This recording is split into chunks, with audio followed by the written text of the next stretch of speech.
Bali shuts down Russian-owned factory built on protected mangrove land. More development issues. And some good news, Prabowo designates Bali as center for game, animation, and film development. Some jobs maybe that aren't in the tourist industry. That would be nice. Stay tuned for details on these and other stories.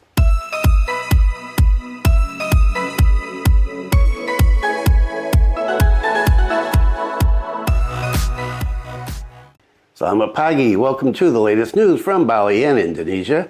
This is September 24th, 2025, and my name is Bruce. And what is the weather like today? Another lovely day up here in the north at 8:20 in the morning. It is 28.8 degrees Celsius. The humidity is 64%, and the wind speed is a very mild 3.4 kilometers per hour.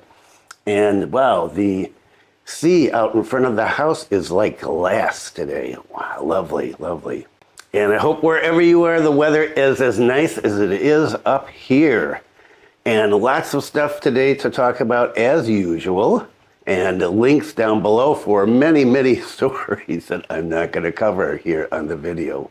But let's get started on the first story about development. And well, a lot of stuff about development because of the flooding. Bali shuts down Russian-owned factory built on protected mangrove land. Authorities in Bali have suspended the operations of a construction materials factory owned by a Russian national after discovering that the facility was allegedly built on protected mangrove land. The factory is located on Jalan Bypass Nurai in Denpasar and is operated by EcoCrate, a company that claims on its official Instagram account to be upcycling coal waste materials into low-carbon concrete for construction. Authorities say the company supplies construction materials for hotel and villa projects across Bali. The alleged violation by the company was uncovered during an on-site inspection on Wednesday by Special Task Force from the Bali Regional Legislative Council, DPRD, focusing on spatial planning, licensing, and regional assets. We found that a company owned by a Russian national had converted approximately 2,800 square meters of mangrove land into a construction materials factory. How did that happen? During our inspection, the staff were also unable to present the necessary legal permits for building, according to Task Force Chairman Imade Supartha. And this was last Wednesday, a week ago. Head of the Bali Public Order Agency, Sapol PP, confirmed that a formal summons had been issued for the company to appear at the agency's office and present the necessary permits and legal documents. The agency will coordinate with other relevant authorities to review the findings after meeting with the company. Even if they possess the required permits, we must investigate how those permits were obtained and who approved them, as protected mangrove areas are not meant to be developed, he said. And of course, this is a continuing problem here. The Jakarta Post reached out to the company for comment, but the company has not responded at the time of writing. Supartha said the inspection was carried out by the Special Task Force in response to the deadly flash floods that struck Bali last week, claiming at least 18 lives and leaving 4 people missing. The task force surveyed riverbanks along major rivers across the island, from upstream to downstream, including the protected mangrove zones near Bali's southern coastlines. We found around 200 incidences of violations where buildings were constructed along riverbanks in violation of existing regulations, covering hundreds of hectares. In addition to the EcoCrate factory, numerous other structures have been built illegally atop protected mangrove forests stretching from Sanur to Nusa Dua. These mangrove areas, he explained, serve as natural flood barriers, forming part of a green belt at the downstream end of several rivers and playing a crucial role in protecting Bali's southern region from flooding. The southern part of Bali is home to many of the island's most popular tourist destinations, as we know, Kuta, Canggu, Seminyak, Nusa Dua. When mangrove forests are buried and replaced with buildings, it's no surprise we experience flooding. Yeah, right. Where else is the water supposed to go when heavy rain hits? He further alleged that many of the buildings constructed in the mangrove areas had obtained permits issued by the National Land Agency, BPN. He said his task force would investigate how these permits were issued. Bali was hit by the worst flooding in years last week, including 6 of the island's 8 regencies including Gianyar, Tabanan, and Badung, with provincial capital Denpasar suffering the most severe impact. Environment Minister Hanif has blamed the recent flooding in Bali on rampant land conversion across the resort island. Coordination. Hanif explained that along the watersheds of Bali's three major rivers, Tukad Badung, Tukad Mati, and Tukad Singapadu, only 3% of the 49,500 hectares of designated buffer zones are covered by trees. Talked about this last week. This low forest cover greatly reduces the watershed's ability to absorb rainfall. To effectively manage river flow and reduce flood risk, at least 30% of the riverbanks need to be covered with trees, he said last week. In response to the reports, on Sunday, Bali Governor Wayan Koster announced plans to issue a regional regulation prohibiting the conversion of productive agricultural land into commercial developments. How long have we heard this story? The stop on construction, well, it may happen sometime, maybe after another flooding or two. As one Balinese environmentalist said, nature is getting back for destroying the island. Okay, and let's go on to some good news in terms of the economy. Well, let's hope that it's good news. Prabowo designates Bali as a center for game, animation, and film development. President Prabowo appointed Bali as one of the central areas for the development of creative industries, especially games, animation, and film. This strategic decision is stated in Presidential Regulation number 79 of 2025, which was issued last June 30th.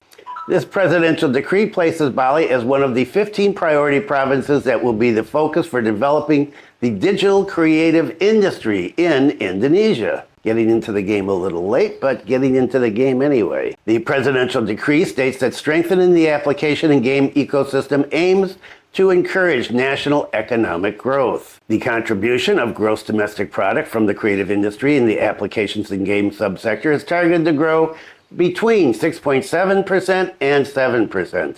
The export value of the application and game subsystem is targeted to increase by 6 to 10%. Meanwhile, the number of jobs absorbed in the subsector is targeted to reach 187,000 people. And some more on infrastructure and flooding.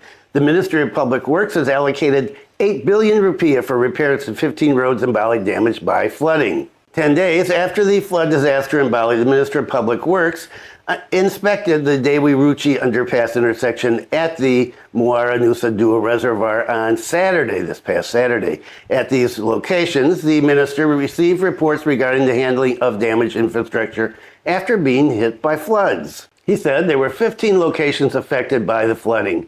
We've almost completed all of them except for Muntur Bridge in Gianyar, which still has some work to do. Hopefully, it will be fully completed within 2 weeks. The 15 locations in question include flooding at the Dewi Ruchi intersection underpass and the Jalan Cargo Bridge, and as well there's damage in Gianyar, flooding in Menguatani, Denpasar City Border Road, a landslide in Tabanan, several in Jembrana as well, and other flooding around the island. At the points that have been fixed, there was various types of damage ranging from light to heavy, and they were also cleaning up rubbish and mud from the flood. When asked whether the Dewi Ruchi underpass was flooded due to faulty construction, the minister denied this and suggested a number of factors were to blame. It wasn't the fault, he said, of the building construction. It just happened to be raining heavily at the time, and the tide was high, causing all sorts of things. To make matters worse, the natural conditions were exacerbated by garbage being thrown into the river, causing the river to overflow and enter the underpass. He also confirmed that there were no problems with the drainage channels in the underpass. However, water enters in pools due to tidal flooding or high tides, then heavy rains, and the rubbish, as I mentioned. So, repair work is supposedly almost completed. Yes, good news. What's going to happen when the rainy season comes? Boy, we're just going to have to wait and see. How many times have I said that over the years? And now, on to a bizarre story. Well, it's not that uncommon. This stuff happens so often. But, well, this one has gotten some attention because of the money involved in this and because of the nature of the violation. Because, as you know, sex sells. U.S. citizen charges $6,997 for private sex classes in Bali. An American woman with the initials JRG boldly opened a private sex class or intimacy mastery retreat in Seminyak. The 44-year-old woman charged $6,997 for participants. This was the price for a regular room there, according to the head of Nurai Immigration. He revealed that JRG marketed the sex classes through websites and social media. She also promoted the classes among her network of fellow foreigners in Bali. Paquinarco did not specify the total profit that she earned during the 5 days of teaching others about sex. Wow, 5 days at $7,000 a pop, no pun intended. Wow, it could be a lot of money. He said the sex training event was held from September 4th to September 8th at this villa in Seminyak. She was arrested at the airport in Bali on Tuesday, the 16th, while attempting to flee to Jakarta. Due to immigration violations, she was deported to her home country on Thursday. Paquinarco said JRG initially set foot on the island of the gods with a VOA on September 4th. Instead of traveling, she opened an intimate relationship training class in Bali. The private sex classes offered by JRG were attended by foreigners currently in Bali. Participants were taught practices and techniques related to intimate relationships, emotional closeness, and sexual activities using sex toys. The deportation was carried out because the person concerned was proven to have misused her resident permit by holding a sex retreat class in Bali. Wow. This island, I don't know. I was watching some TikToks the other day of some people that have been here I live in Bali. How long have you been here? 2 weeks. No, you were visiting Bali. You don't live here. But, Bali is wonderful and it's the most beautiful place. We're getting a lot of trash showing up on the island. Okay, and to wrap things up, usually I don't talk about murders and suicides, that kind of stuff, rapes, robberies. But there is a perception among a lot of people, apparently, coming into Bali that everything is safe and cool here and, nothing bad is going to ever happen.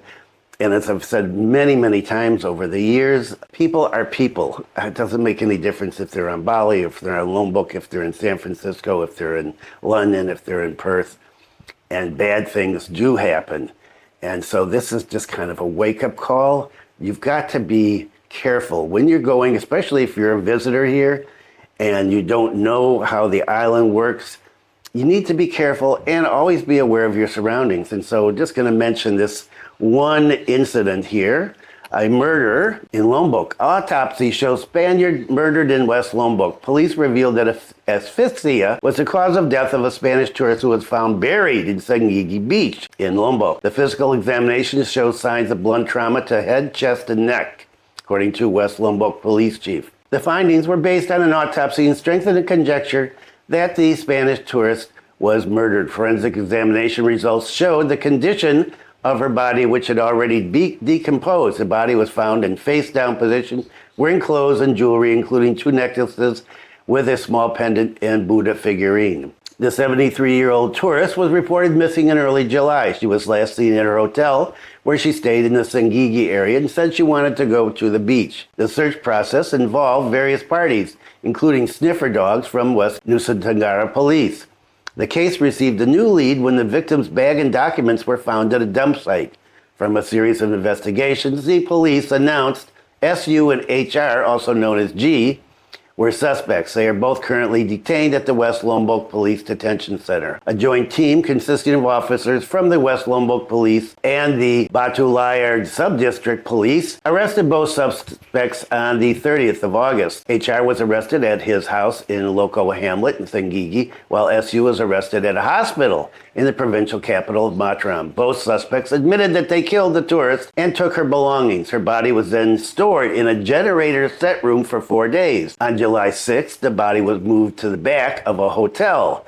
The body was then moved to an empty plot of land upstream from the hotel. Finally, on August 24th, the victim's skeleton was moved and buried on a beach in Loco Hamlet in the vicinity of an out-of-business hotel. Based on testimonies from both suspects, We brought them to the location to show the place where they buried the victim. After digging at the location, the body was found buried half a meter deep. It had already turned into a skeleton.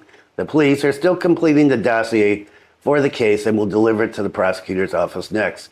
Both suspects are charged with violating Article 340 of the Criminal Code on premeditated murder, Article 338 on murder, and Article 364 related to theft and violence leading to death. And so, a tragedy here in West Lombok, and just a reminder, not a pleasant one, but a reminder that you always need to be aware of your surroundings. Okay, that is it for today.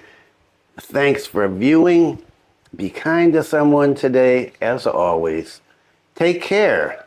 And I hope you have a great week and an upcoming weekend. And I will see you again next Wednesday.